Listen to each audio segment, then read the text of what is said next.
നമസ്കാരം, ഏവർക്കും post market റിപ്പോർട്ട്സുകളിലേക്ക് സ്വാഗതം. ഇന്ന് മാർച്ച് 27, 2026 വെള്ളി. അങ്ങനെ ഈ ആഴ്ചയിലെ 4 ട്രേഡിംഗ് സെഷനുകളിൽ ആദ്യ ട്രേഡിംഗ് സെഷനായ തിങ്കളാഴ്ചയും അവസാന ട്രേഡിംഗ് സെഷനായ ഇന്നും ഇന്ത്യൻ മാർക്കറ്റിന് ശക്തമായ നഷ്ടത്തോടുകൂടി തന്നെ വ്യാപാരം അവസാനിപ്പിക്കേണ്ടതായിട്ട് വന്നു.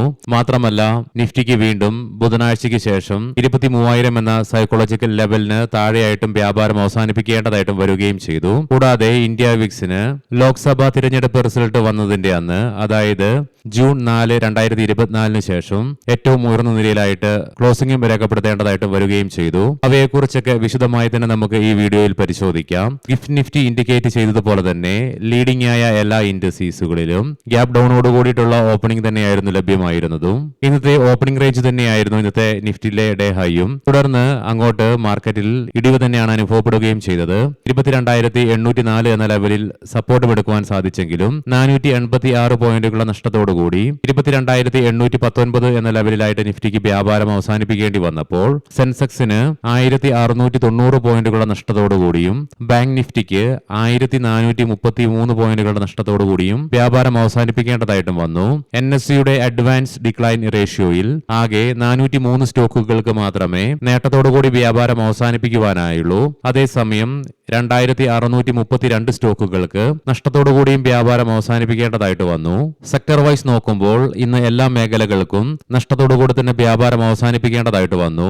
PSU ബാങ്ക്, റിയാലിറ്റി തുടങ്ങിയ മേഖലകൾക്ക് 3% നഷ്ടം നേരിടേണ്ടി വന്നപ്പോൾ media, auto, consumer durables, capital goods, private bank തുടങ്ങിയ മേഖലകൾക്ക് ശക്തമായ സെല്ലിംഗ് പ്രഷർ അനുഭവപ്പെട്ടുകൊണ്ട് തന്നെ 2%-ലേറെ നഷ്ടത്തോടുകൂടി തന്നെ വ്യാപാരം അവസാനിപ്പിക്കേണ്ടതായിട്ടും വന്നു. ബോർഡർ മാർക്കറ്റ്സുകൾക്കും ബെഞ്ച് മാർക്ക് ഇൻഡസ്ട്രീസുകളെ പോലെ തന്നെ ശക്തമായ ഇടിവും തുടരേണ്ടതായിട്ട് വന്നതിന്റെ ഫലമായിട്ട് നിഫ്റ്റി മിഡ് ക്യാപ്പിന് 2%-ന്റെയും സ്മോൾ ക്യാപ്പിന് 1.7% ഇടിവും നേരിട്ടു. Shriram Finance, Tata Motors Passenger Vehicles, InterGlobe Aviation, Reliance Industries, Bajaj Finance തുടങ്ങിയ സ്റ്റോക്കുകൾക്ക് ഇന്ന് നിഫ്റ്റിയിൽ നഷ്ടം നേരിടേണ്ടി വന്നപ്പോൾ ONGC, TCS, Wipro, Bharti Airtel, Coal India തുടങ്ങിയ സ്റ്റോക്കുകൾക്ക് ഇന്ന് നിഫ്റ്റിയിൽ നേട്ടത്തോടുകൂടി വ്യാപാരം അവസാനിപ്പിക്കുവാനുമായി ഇന്ത്യൻ രൂപയ്ക്ക് അമേരിക്കൻ ഡോളറിനെതിരെ കഴിഞ്ഞ ബുധനാഴ്ച പോലെ തന്നെ ഇന്നും ശക്തമായ ഇടിവ് തുടരേണ്ടതായിട്ടും വന്നു. തുടർന്ന് ബുധനാഴ്ച ക്ലോസിംഗ് ലെവലിൽ നിന്നും 65 പൈസയുടെ നഷ്ടത്തോടുകൂടി 94.73 എന്ന ലെവലിലായിട്ട് വ്യാപാരം അവസാനിപ്പിക്കേണ്ടതായിട്ടും വന്നു. മാത്രവുമല്ല, ചരിത്രത്തിലെ ഏറ്റവും താഴ്ന്ന നിലയിലായിട്ടാണ് അമേരിക്കൻ ഡോളറിനെതിരെ ഇന്ത്യൻ രൂപ വ്യാപാരം അവസാനിപ്പിച്ച് നിലകൊള്ളുന്നതും. കേന്ദ്ര ഗവൺമെന്റിന്റെ ഭാഗത്ത് നിന്നും പെട്രോളിന്റെ മുകളിലും ഡീസലിന്റെ മുകളിലും ഉണ്ടായിരുന്ന എക്സൈസ് ഡ്യൂട്ടി 10 രൂപ കുറയ്ക്കുകയുണ്ടായി. ഇതിനെ തുടർന്ന് പെട്രോളിന്റെ മുകളിൽ 13 രൂപയിൽ നിന്ന് 3 രൂപയായിട്ടും ഡീസലിന്റെ മുകളിൽ 10 രൂപയിൽ നിന്ന് 0 എക്സൈസ് തിരുവ മാറ്റി നടപ്പിലാക്കുകയും ചെയ്തു. ഇതിന്റെ ഔദ്യോഗികമായ പ്രഖ്യാപനം ഇന്ന് വരികയും ചെയ്തു. ഇതിനു പുറമെ നിലവിൽ നടന്നുകൊണ്ടിരിക്കുന്ന ലോക്ക്ഡൌൺ പ്രചരണങ്ങൾക്കെതിരെ ഇന്ത്യ ഗവൺമെന്റിന്റെ ഭാഗത്ത് നിന്ന് സ്ഥിരീകരണം വന്നു. ഇന്ത്യയിൽ നിലവിൽ വെസ്റ്റ് ഏഷ്യയിൽ നടന്നുകൊണ്ടിരിക്കുന്ന പ്രശ്നങ്ങളെ തുടർന്ന് ലോക്ക്ഡൌണിനുള്ള ഒരു സാഹചര്യം ഇന്ത്യയിൽ നിലനിൽക്കുന്നുമില്ല. മാത്രമല്ല, ലോക്ക്ഡൌൺ നടപ്പിലാക്കുകയില്ലെന്നുള്ള പ്രസ്താവന കേന്ദ്ര സർക്കാരിന്റെ ഭാഗത്ത് നിന്നും സ്ഥിരീകരിക്കുകയും ചെയ്തു.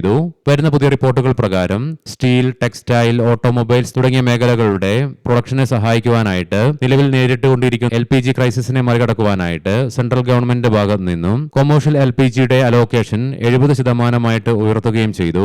വീണ്ടും ബ്രെന്റ് ക്രൂഡിന്റെ വില സൈക്കോളജിക്കൽ ലെവലായ $100 മറികടന്നതിനെ തുടർന്ന് ക്രൂഡ് സെൻസിറ്റീവ് സ്റ്റോക്കുകളായ ഇൻഡിഗോ, ഏഷ്യൻ പെയിന്റ്സ്, ഇറ്റേണൽ തുടങ്ങിയ സ്റ്റോക്കുകളിൽ 3%-ഓളം ഇടിവ് ഇൻട്രാഡേ ബേസിസിൽ അനുഭവപ്പെടുകയും ചെയ്തു. അതേസമയം ബ്രിട്ടനിലുള്ള സൊലിഹൂൾ പ്ലാന്റിന്റെ പ്രവർത്തനങ്ങൾ താൽക്കാലികമായിട്ട് 2 ആഴ്ചത്തേക്ക് ജാഗർ ലാൻഡ് റോവർ നിർത്തിവച്ചതിനെ തുടർന്ന് ടാറ്റ മോട്ടോഴ്സ് പാസഞ്ചർ വെഹിക്കിൾസിന്റെ സ്റ്റോക്ക് പ്രൈസിൽ ഇന്ന് 5%-ഓളം ഇടിവും അനുഭവപ്പെട്ടു ഇൻട്രാഡേ ബേസിസിൽ.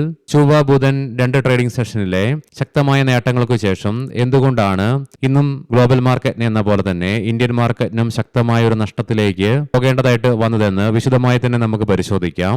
രാവിലെ നമ്മൾ പ്രീ മാർക്കറ്റ് റിപ്പോർട്ട്സിൽ കണ്ട പോലെ തന്നെ കഴിഞ്ഞ ആഴ്ച ട്രംപിന്റെ ഭാഗത്ത് നിന്നും ഊർജ്ജ സ്രോതസ്സുകളുടെ മുകളിലുള്ള ആക്രമണത്തെ 2 ദിവസം നീട്ടി നൽകി. തുടർന്ന് 5 ദിവസം വീണ്ടും സമയം പുനഃക്രമീകരിക്കുകയും ചെയ്തു.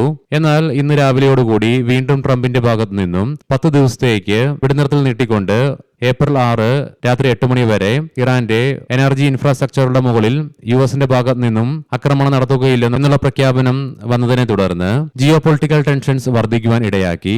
കാരണം നിലവിൽ ട്രംപ് നൽകിയ 7 ദിവസങ്ങളായിട്ടും ഒരു ചർച്ചയിലേക്കോ അല്ലെ ചർച്ചയുടെ അടുത്തേക്കോ ഇരു കൂട്ടർക്കും എത്തിപ്പെടുവാൻ സാധിച്ചുമില്ല. ആയതിനാൽ തന്നെ വീണ്ടും നീട്ടി നൽകിയ 10 ദിവസങ്ങളില് ലോകത്തിന് വിശ്വാസമില്ലതാനും ഒരുപക്ഷെ ട്രംപ് തന്റെ വ്യക്തിപരമായ നേട്ടങ്ങൾക്ക് വേണ്ടിയിട്ട് ഓരോ ദിവസവും പുതിയ പുതിയ സ്റ്റേറ്റ്മെന്റ് നടത്തുകയാണോ ഇല്ലയോ എന്നുള്ള കാര്യത്തില് ലോകത്തിന് സംശയവുമുണ്ട്. ഇതിനെ തുടർന്ന് ജിയോ പൊളിറ്റിക്കൽ ടെൻഷൻസിലുണ്ടായ വർധനവും ഇതിന്റെ അനുരണനമായി വീണ്ടും ബ്രെന്റ് ക്രൂഡിന്റെയും ക്രൂഡ് ഓയിലിന്റെ വിലയിലുണ്ടായ അതിശക്തമായ ഉയർച്ചയും ഇന്ത്യൻ രൂപയ്ക്ക് ഇന്നും നേരിടേണ്ടി വന്ന ശക്തമായ മൂല്യശോഷണവും US ഡോളറിനെതിരെ, മാത്രമല്ല ഇന്ത്യ വിക്സിന് മുൻപ് നമ്മൾ കണ്ട പോലെ തന്നെ ഏകദേശം 2 വർഷങ്ങൾക്ക് ശേഷം 27 എന്ന ലെവൽ മറികടക്കേണ്ടതായിട്ടും വന്നു. മാത്രമല്ല ഇന്ന് ഇന്ത്യ വിക്സില് 9% ഉയർച്ച ഇൻട്രാഡേ ബേസിസിൽ രേഖപ്പെടുത്തിയെങ്കിലും 8.77% ഉയർച്ചയോടുകൂടി 26.80 എന്ന ലെവലിലായിട്ടാണ് ക്ലോസിംഗും രേഖപ്പെടുത്തുകയും ചെയ്തത്. മാത്രമല്ല ഇന്ന് രാവിലെ പ്രീ മാർക്കറ്റ് റിപ്പോർട്ട്സിൽ നമ്മൾ കണ്ടിരുന്നു US മാർക്കറ്റിൽ ഇന്നലെ S&P 500ഉം നാസ്ഡാക്കും നഷ്ടത്തോടുകൂടി തന്നെയാണ് വ്യാപാരം അവസാനിപ്പിക്കുകയും ഉണ്ടായത്. കൂടാതെ ഇന്ന് യൂറോപ്യൻ ഏഷ്യൻ മാർക്കറ്റ്സിൽ അനുഭവപ്പെട്ട വീക്ക്നെസ്സും ഗ്ലോബൽ മാർക്കറ്റിനെ എന്ന പോലെ തന്നെ ഇന്ത്യൻ മാർക്കറ്റിനെയും സാരമായ രീതിയിൽ തന്നെ ബാധിക്കുകയും ചെയ്തു. ഈ പറഞ്ഞ കാരണങ്ങൾ കൊണ്ടൊക്കെയാണ് ഇന്ന് നമ്മുടെ മാർക്കറ്റിന് ശക്തമായ നഷ്ടത്തോടുകൂടി തന്നെ വ്യാപാരം അവസാനിപ്പിക്കേണ്ടതായിട്ടും വന്നത്. ഇനി നമുക്ക് ഗ്ലോബൽ മാർക്കറ്റുകൾ പരിശോധിക്കാം. ഇന്ന് രാവിലെ 0.5% നേട്ടത്തോടുകൂടി വ്യാപാരം നടത്തിക്കൊണ്ടിരുന്ന യുഎസിലെ ഡോ ജോൺസ് ഫ്യൂച്ചർ നിലവിൽ 21 പോയിന്റുകളുടെ നേരിയ നഷ്ടത്തിലാണ് വ്യാപാരം നടത്തിക്കൊണ്ടിരിക്കുന്നത്. യൂറോപ്യൻ മാർക്കറ്റ്സിൽ UK market 0.5%, France market 0.25%, German market 1.25%, നഷ്ടത്തിലാണ് വ്യാപാരം നടത്തിക്കൊണ്ടിരിക്കുന്നത്.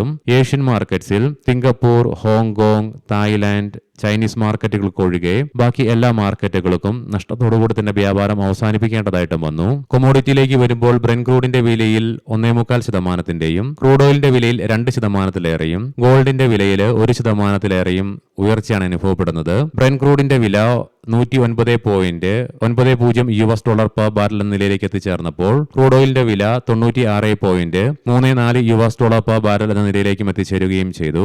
ഗോൾഡിന്റെ വില $425.99 പെർ ഔൺസ് എന്ന നിലയിലായിട്ടാണ് വ്യാപാരം നടത്തിക്കൊണ്ടിരിക്കുന്നതും. ഇനി നമുക്ക് ഇന്നത്തെ പ്രധാനപ്പെട്ട ചില സ്റ്റോക്കിംഗ് ന്യൂസുകൾ പരിശോധിക്കാം. മുൻകൂട്ടി ഓർമ്മിപ്പിച്ചുകൊള്ളട്ടെ, ഇത് ഒരു ബൈ ഓർ സെൽ റെക്കമെൻഡേഷൻ അല്ല.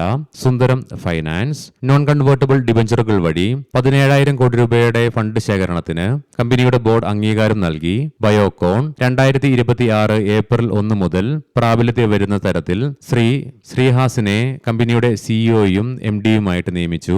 PCBL കെമിക്കൽസ് തമിഴ്നാട് പ്ലാന്റിൽ കമ്പനിയുടെ അനുബന്ധ സ്ഥാപനം പ്രതിവർഷം 30,000 മെട്രിക് ടൺ ബ്രൗൺഫീൽഡ് കാർബൺ ബ്ലോക്ക് ശേഷി കൂട്ടിച്ചേർക്കുകയുണ്ടായി. മാത്രമല്ല പ്രൊഡക്ഷനും ആരംഭിച്ചു.